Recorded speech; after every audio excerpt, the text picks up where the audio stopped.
Today we're examining the latest rumors around Pierre Luc Dubois. Rumors have it that his first choice and preferred destination for a trade would be the Montreal Canadiens. We're going to take a look at what a potential package for him would cost the Habs and whether or not they should do it, coming up next.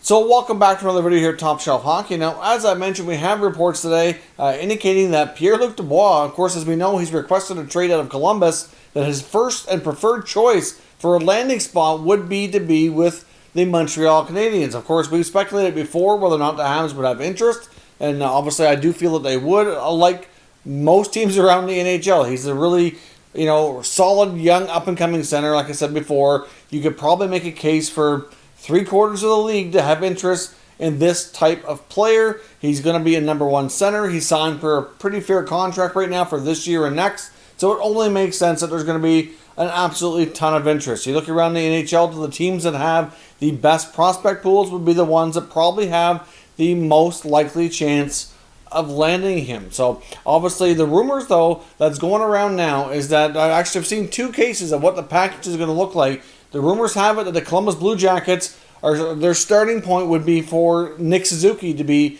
included in the deal, plus something else going back the other way. So maybe Nick Suzuki and Victor Mete, maybe it's Nick Suzuki and another prospect, maybe it's Nick Suzuki and a first-round pick. It's difficult to say exactly what that would be, but obviously I can understand why Columbus would have their eyes and focus set on Suzuki. He's been incredibly impressive so far with Montreal. I mean, last year he took some steps in the early part of the regular season, came back in the bubble in the qualifying round against Pittsburgh and the first round of the playoffs against Philly, and really looked really solid. Suzuki was a huge part of the reason why Montreal was able to have some success and go a little bit further than many would have predicted. They were the lowest ranked team in the Eastern Conference and got into the first round, which is a good jump for them. If the playoffs would have went the normal way, if we wouldn't have had to pause the season, Montreal would have been out of it. So Suzuki clearly made some big steps. And I know it's only one game, but the Habs Leafs game last night, Suzuki looked really, really good. He's really evolving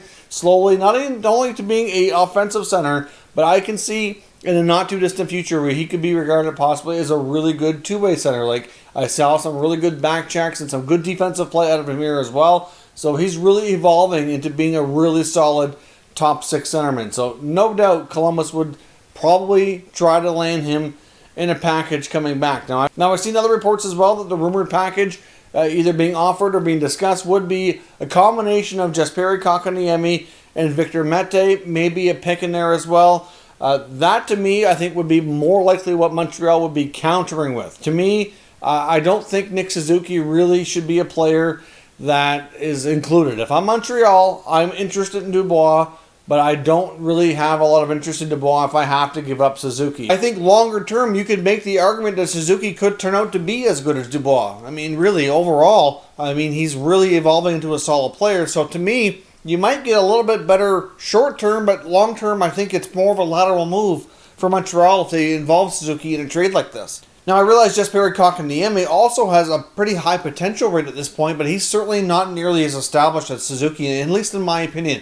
I know Kotkaniemi was another guy that was impressive and took some good strides in the bubble in the 2020 playoffs, and again, only one game sample, but you could tell last night Suzuki was much more of the difference maker than Kotkaniemi was. I think it's a little bit early to say exactly what Montreal has in Kotkaniemi. I mean, he could turn out to be a really solid top six offensive player. He could turn out to be a third line player. It's hard to say. So that's why I would be willing to gamble a little bit more with him because I'm not sure, at least in my opinion, what he is yet, whereas Suzuki, to me, has top six center pretty much written all over him. I think he's shown enough to confirm that. Now, in the case of Victor Mete as a defenseman, he's kind of becoming a spare part in Montreal. Alexander Romanov looked incredibly comfortable last night, exceeding 20 minutes, saw some power play time, got his first point.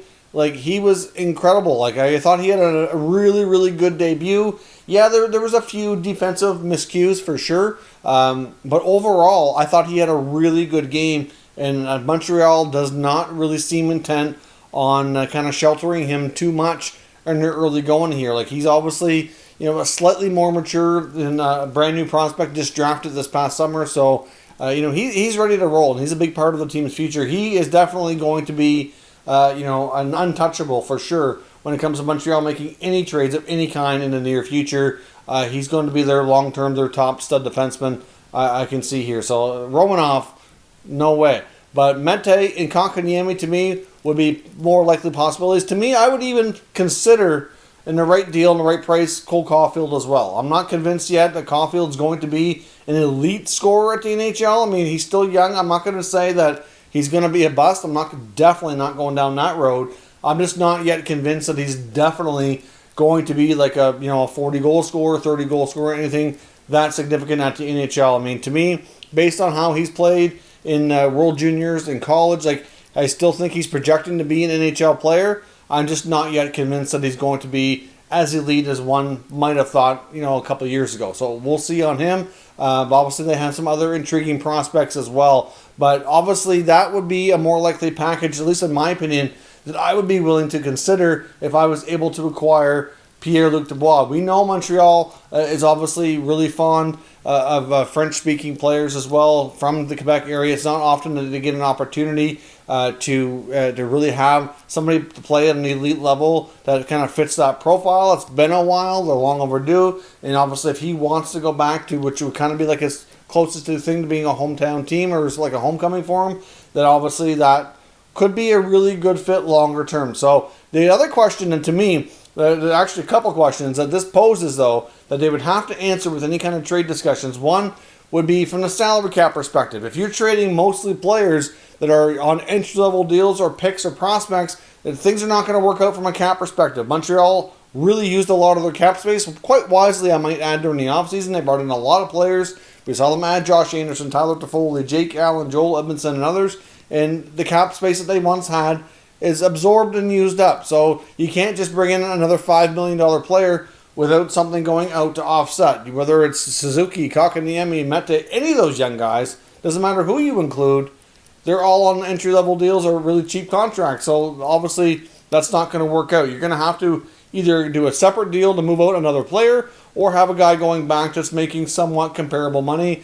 So we're looking at guys like maybe a Philip Deneau, for example. I must say, if they brought in a guy like Dubois, I think that makes the future of Deneau in Montreal that much more uncertain and not much more likely that he does not play with the Habs beyond the current season. Either he's included in a trade for Dubois, or he leaves via free agency, or he's traded separately or something, but his future in Montreal would be all but confirmed, in my opinion. There would just be no way that they're going to be able to pay him what he's looking for and be able to squeeze him in the cap as well, as much as they'd like to keep him.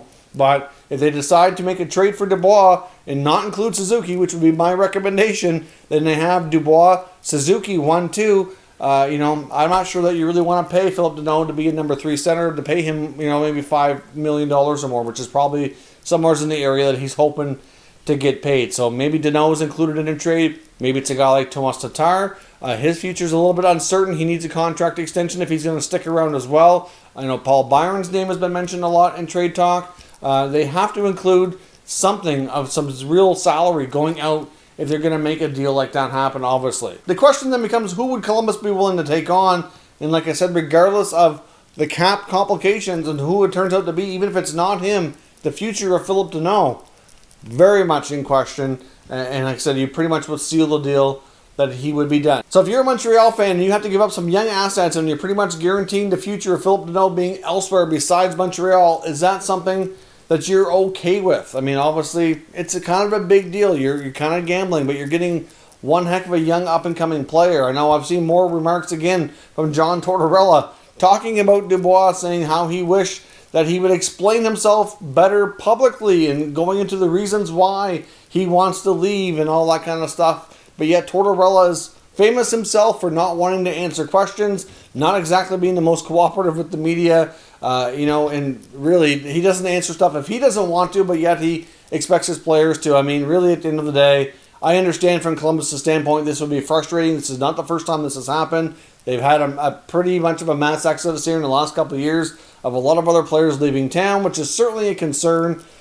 But I'm not really sure that Tortorella is going about this the right way. I mean, I do think his relationship with Tortorella is part of it. From what I've been hearing, that's a role in it, but not all of it. I think for largely they say that Dubois wants to play in a better market or a different stage is kind of what they're saying. So, I mean, it's kind of led to believe that he wants, just a more traditional hockey market. I guess I'm not really sure what to say. I know Columbus has some pretty good fans there, so I don't know. I guess he doesn't feel that it's best suited for him. I'm not really sure how to explain things. I'm not Pierre Luc Dubois. I can't explain how he's feeling, but it's just a matter of he just doesn't want to be there, plain and simple. Now, of course, as we know, there's no shortage of interest. As I mentioned, we've heard lots of talk around even teams like the Winnipeg Jets, the New York Rangers. I've even seen recently the LA Kings getting involved, the Calgary Flames to an extent, Anaheim too.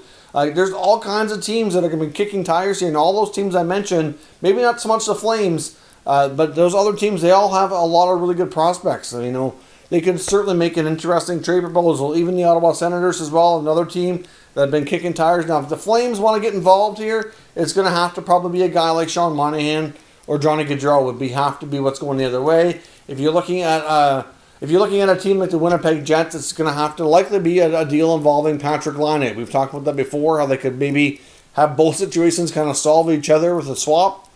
But at the end of the day here, it sounds like Dubois wants to go to Montreal. Is what's being reported. And obviously, it's not really entirely up to him. He does not have trade protection in his contract. He's too young to qualify for that. So Columbus can essentially do whatever they feel is best for them, get whatever kind of return they can get, and kind of go from there. But we'll see if things work out. Let me know your thoughts on the trade proposals being pitched around from Montreal to land Pierre Luc Dubois, which would be a huge grab for the Habs, from a team that's already made several key acquisitions here since the offseason. Obviously, a guy he's very familiar with Josh Anderson. He had a great debut last night as well, and a lot of the other pieces that they acquired. Certainly, they look like they got a pretty solid team intact there. So to add another center like this would be another huge step forward. Let me know your thoughts down below in the comments, and we'll discuss further. If you're new to the channel, consider subscribing and turning on your notifications so you don't miss any future content. And give this video a thumbs up if you enjoyed it. I'd appreciate it if you did. As always, thank you for watching, and I'll catch you next time.